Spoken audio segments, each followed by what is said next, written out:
mics on? Yep. Sound okay? Yep, Okay. you're good. All right. Rebecca, will you do the roll call, please? Barone. Here. Martinez. Here. Mosby. Roberts. Here. Mullins. Here. Mayor Gurley. Here, and just want to note, Councilwoman Mosby did send a note over, said she's not feeling well, and she wouldn't be able to make it to tonight's meeting.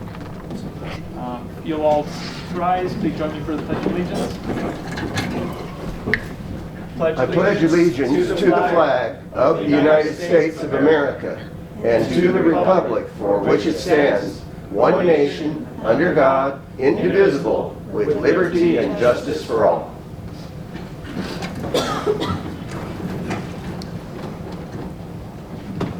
Nick, you want to read our mission statement tonight? Third, mission statement is to improve the quality of life in the city of Rocky Ford, making it a great place to live and work while strengthening relationships and creating pride in the community. Thank you. We'll move on to our first public comment. If anyone would like to address council on any items not on the agenda, Yes, I come would. on up. I'm JR, I guess everybody knows me. I just wanted to comment favorably on at least 2 city council members I saw involved with helping put the flags up and take them down on Memorial Day. That's these 2 guys over here. Thank you. Thank you. You're welcome. Any others on public comment? All right, we'll move down to the consent agenda. Tonight's consent agenda includes the approval of council meeting minutes from our May 13th meeting. Look for a motion to approve that. I'll make a motion to approve the consent agenda. I'll second it. We have a motion from Robert, second from Martinez. Call the vote. Barone. Yes. Martinez. Yes. Roberts. Yes. Mullins. Yes. Mayor Gurley. Yes. Consent agenda is approved. We'll move down to approval of the agenda. And on here, I think one addition that I'll make is under new business. We'll add item 14.5, and it will be board appointments. So we'll be reappointing, it'll be J.R. Thompson, Liz Fairchild to the Planning Commission, and then Cindy Abert to the Pool Commission.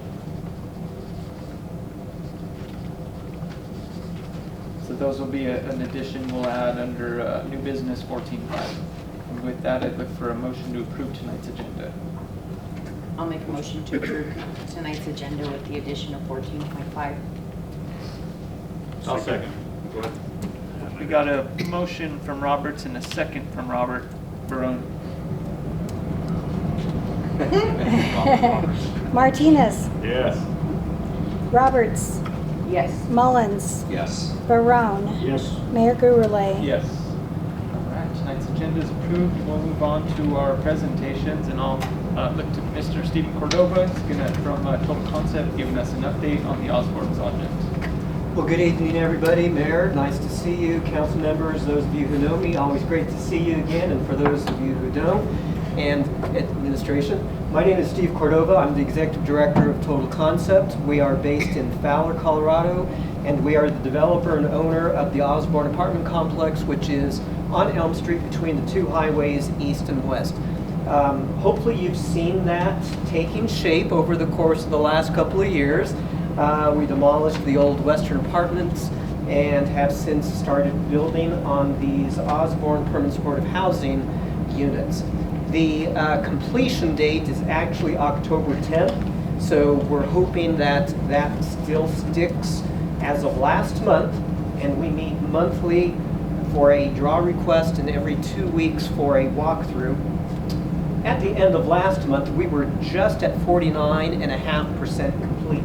So at the end of this month of May, I'm expecting we'll be closer to about 55 to 57%, if not even 60% or more.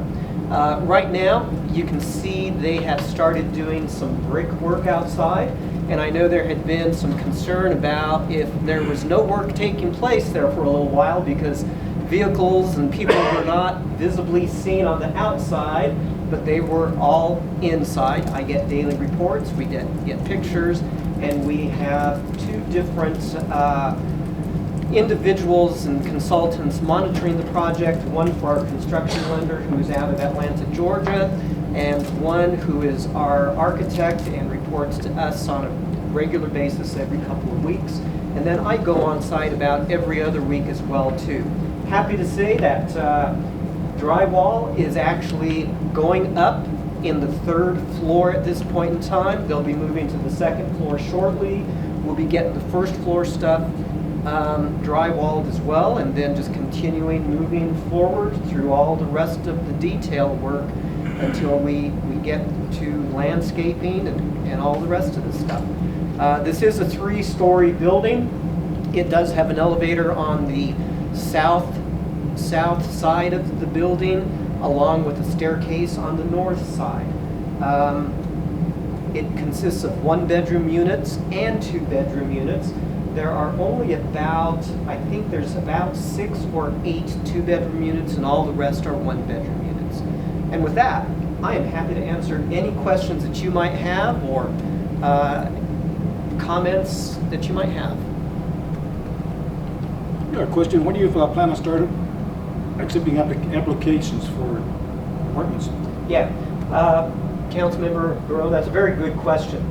So this is a permanent supportive housing project, and that means that we have then requested vouchers for every single unit, for every family, every person that moves into there. So the state of Colorado issues those Section 8 vouchers, and because they basically pay the rent, there is a process they want us to go through as a permanent supportive housing apartment complex, and that is called coordinated entry. So we are working with another group to develop this coordinated entry process, and it is something that other parts of the state also have. What we intended to do is accept referrals from coordinated entry, 50% of those, and also the other 50% from Valley-wide mental health services and the general public. The Colorado Division of Housing at this point actually wants us to only accept referrals through the coordinated entry system, which we will push back, and we would like it to be at 50%.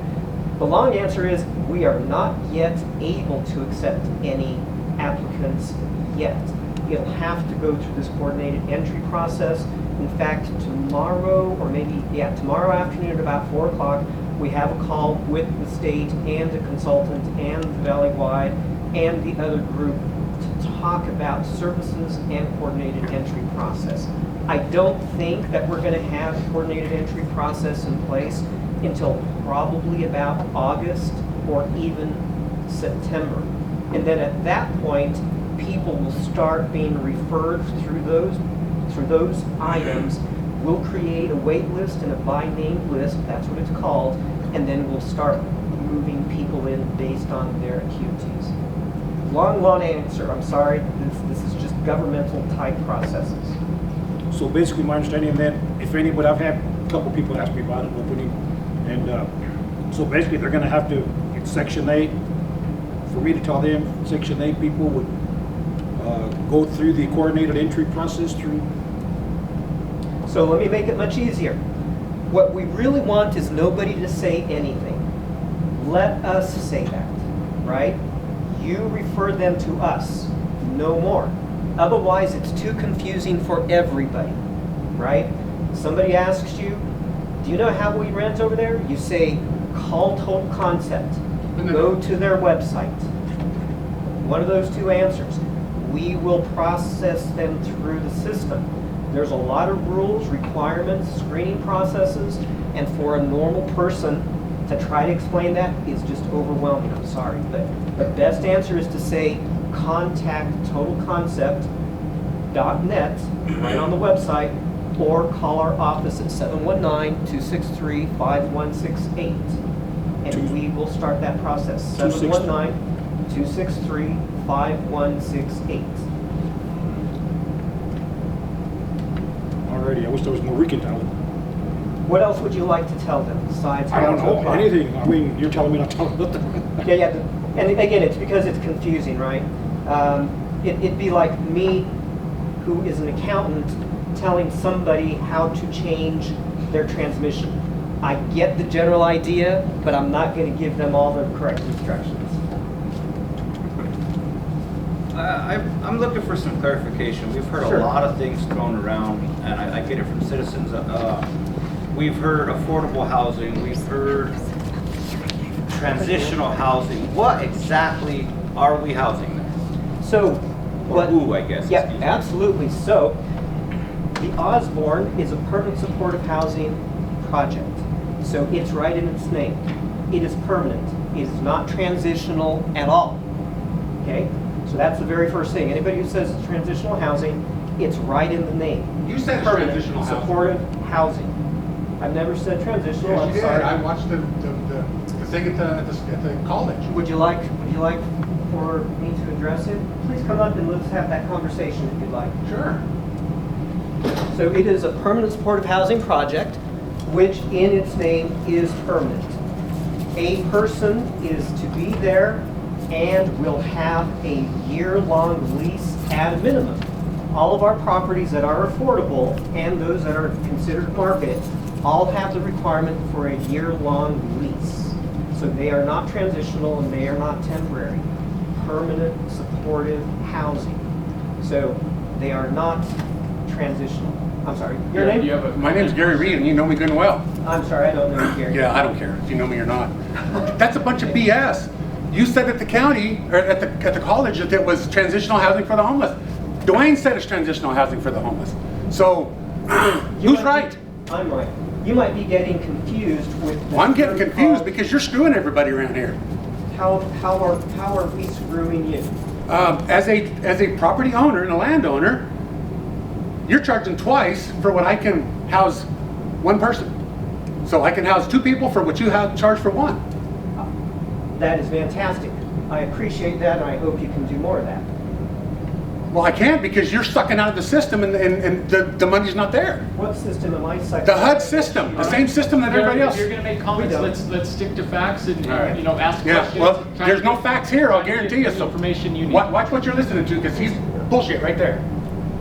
So I appreciate the communication because there is, of course, a lot of information on Facebook, a lot of confusion in general that we as an American society have. So I don't take any of that personally. I just understand that we as a society are very Well, I'm gonna be another confused and story. angry about anything that might be positive happening in our communities. And that is one thing we are certainly doing. We are able to access the resources, and anybody can access those very same resources if you want to go through the process and the steps to do so. So I invite you to continue to pursue those resources because they exist. It's not easy and it's not simple. So no, we're not we, pulling in out the fact, same do resources. those very same types of things in order to create the housing that people need in order to be safe, have a place to call home, and yes, there will be an element there for people that have been chronically homeless or at risk of homelessness, and it's based on a severity scale.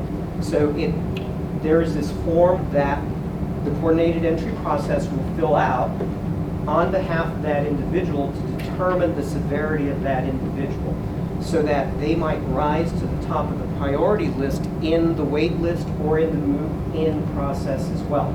So for example, like a family will rise to the top, right? Because we certainly don't want children to be having homelessness experiences if it can be addressed. So that is why we have 2-bedroom units to address that. Again, the transitional, or whoever's been saying transitional, is not correct. And I get we all use words that don't necessarily mean what we think they mean. It is for people who have been homeless, are homeless, or at risk of homelessness. They come in, they get the supports, and those supports will be in the form of mental health services some physical care, maybe some dietitian care, and our primary service provider is Valley-wide Health Services. There will also be some small components of transportation, and there will also be other types of supports available to them. I would love to be able to get supports in there that include like pet training and dog grooming and all those types of things that we need as families that we don't always have access to. Councilmember Nick, other questions that you had that I can try to Well, I clear up? guess, I'm not sure that answered what I wanted, because I too have personally heard you use the word transitional, and I'm just trying to understand. You say we're trying to, families who move up the list or whatever, which I appreciate, I get, but then you're telling me we have 1 and 2 bedroom units. That doesn't seem to hold a family. I'm a family of 2, and a 2 bedroom is very, very tight. Yes. But, we've heard, and I've heard from you, I've heard from others, that, and this is where the word transitional comes in, is that we're going to be bringing people who are experiencing homelessness, who are coming out of rehab, who are coming out of prison, and those are the things that I think our community is concerned about, is that we have a large portion of people who, when they hear transition from these facilities into our community, they're concerned. So I guess I ask is what are you guys going to have in place to help alleviate these concerns from the community? I mean, because I know if I was being told as a citizen, which, and I have been, we're bringing people from rehab, and then I'm sticking them right next to 2 alcohol facilities. There's a bar club across the street and a restaurant that serves alcohol right there. As a recovering addict myself, that's a bad place to stick them. So, Yeah. So I will address your question about bringing people. We do not bring anybody, okay? We are not going out to prisons. We are not going out to any institutions of any type to bring people, okay? These are for people who are in our community. I can't tell you if people from Fort Lyon or from Lyman or from Raton, New Mexico or Denver or Colorado Springs come to our area and hang out on the sidewalk or couch surf with friends. There might be, and there probably will be, those types of individuals and people who are couch surfing that now have a place to be. And there will be people who are currently on the street causing fires in your vacant buildings that we will be housing as well. So there is a delicate balance, right, Nick? Do you want people to live on the streets, urinating, defecating, setting fires, or would you like them to live in a nice environment with supports to help them become stably housed and hopefully become productive members of society? Which one? well, I'd love for everybody to have a home. I just thought there's a lot more to it than that. Let's speak real quick to when you say affordable and with Section 8, what are we looking at numbers-wise? So when we talk about affordable housing, we call it capital A affordable, because the funding that we're receiving is meant for people who are at the 50% area median income or below. So by definition, it becomes housing for people, and their portion of the rent will be affordable to them. The way that we're able to do that is that we get that Section 8 voucher from the state of Colorado. So the rent for a 1-bedroom is going to be the payment standard that the state of Colorado allows. It's roughly $800 for a 1-bedroom unit, okay? If that person's income says that they could afford $100, that person pays $100. It's affordable to them based on their income. And the Section 8 voucher pays the rest. The same process that works with your Rocky Ford Housing Authority, same exact process, okay? That is how it becomes affordable. And the second part of your question was? What safeguards are you going to have in place to prevent situations? Again, Security. We're talking about bringing Sure. people off the streets or out of situations. Sure. So here's a very interesting concept which is called harm reduction. And I was in conference just last week at the state of Colorado, and they were talking about good techniques for harm reduction. As a recovering alcoholic, anybody who might be, right? Easy to take a drink of vodka at 6 o'clock in the morning, and another one at 7, and another one at 8. Harm reduction is a process where it is said, get them to beer. A beer in the morning, a beer at 7, a beer at 8. You've substituted vodka with beer. It is less harmful.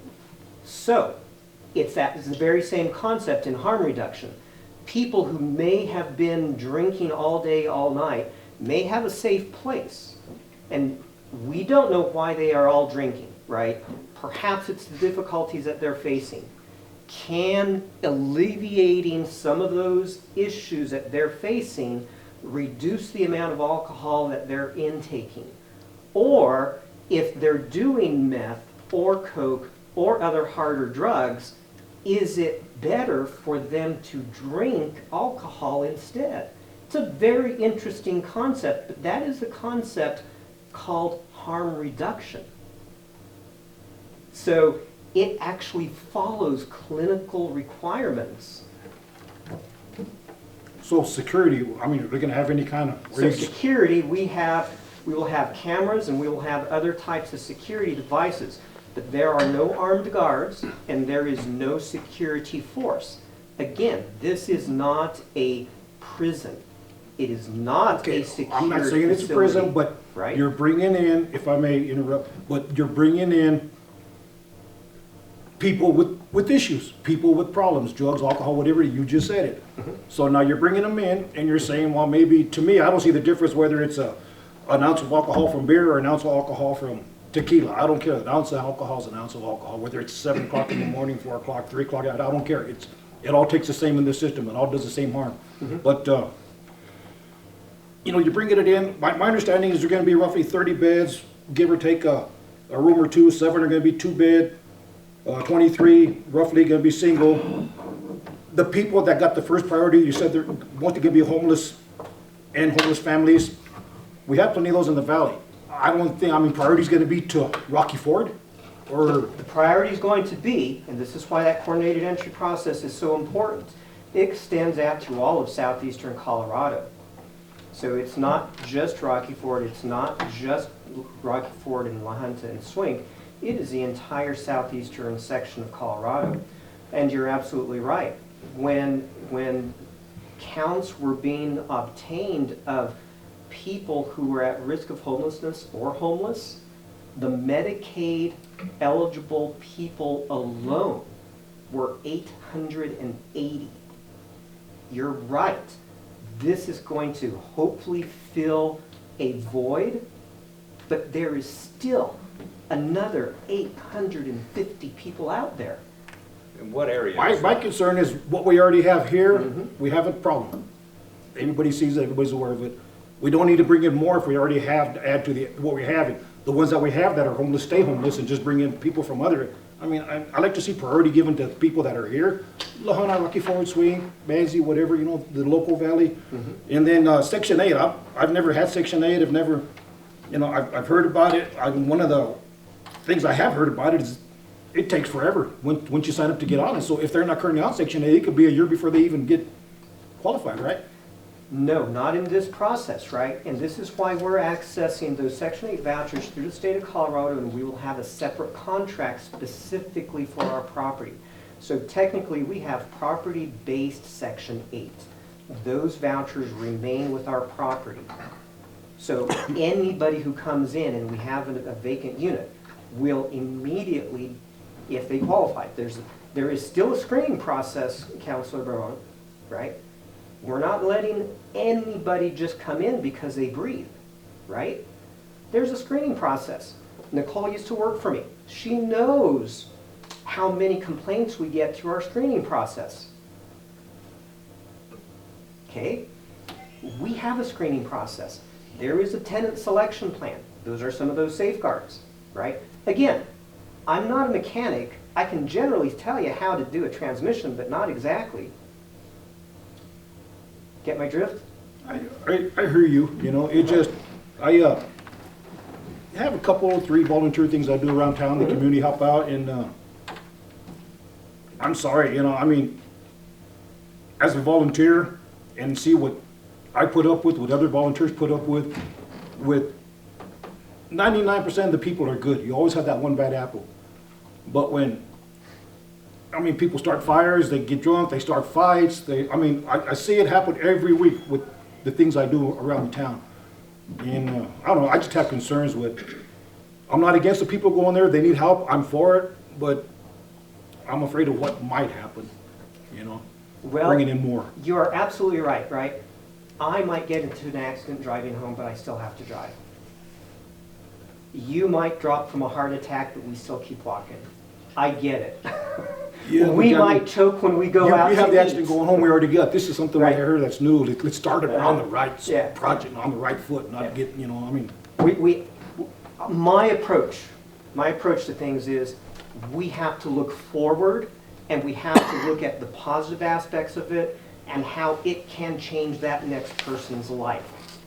What has happened in the past and the experiences we see is in the past. How do we improve that, right? And it's not an improvement from one day to the next. It's got to be incremental compounding improvements. Mine is not the end of the game. I tried rebuilding the Melanair with the hopes that there would be more development occurring. Where's the rest of it? I'm developing the Osborn with the hopes that there will be more development.